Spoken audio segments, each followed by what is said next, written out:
And I think the other part of it is recognizing that there is a reason that this is all happening.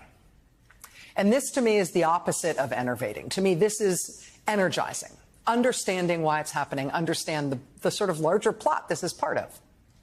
Pulitzer Prize-winning historian Anne Applebaum is here with us tonight. We're going to be speaking with her in just a few moments. She's just written this in The Atlantic, which I think is really important.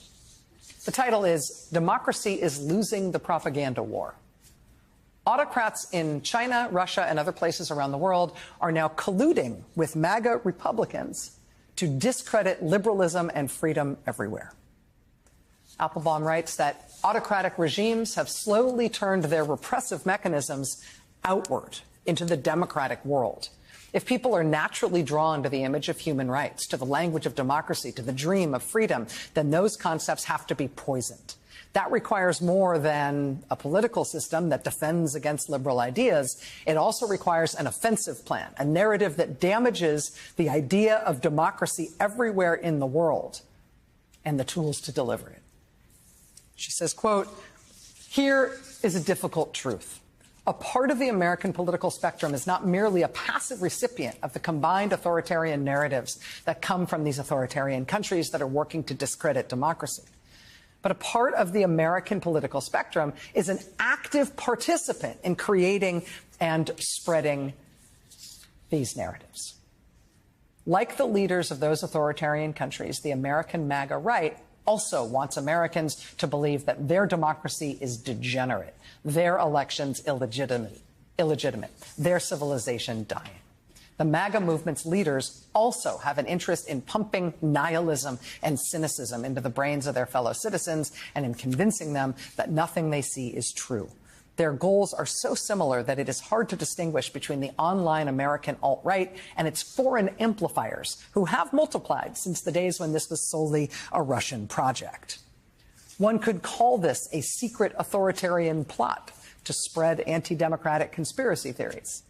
Except that it's not a secret. It's all visible right on the surface. Authoritarian regimes working with Americans to discredit democracy, to undermine the credibility of democratic leaders, to mock the rule of law.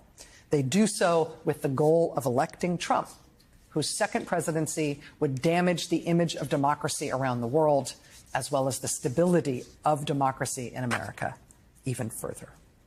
There is a reason why the damage to the rule of law in our country, the damage to democracy in our country, which we have already started living with, there's a reason why it is coincident with a rise in authoritarianism around the world. And it's because we as a country are not immune to the same, pro-authoritarian, anti-democratic winds that blow through Europe and all over the rest of the world right now, too. Our democracy is mortal, too, just like every other democracy in history has ever been.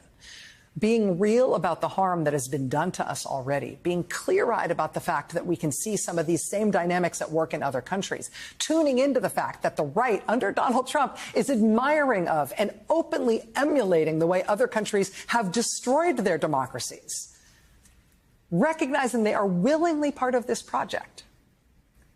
That, to me, is energizing. I feel like that at least should put some steel in our spine, because it should tell us the part that we have to play here. It should at least give us real, grounded, practical expectations of where this is all going to go next and where our efforts are most needed to stand up for who we are.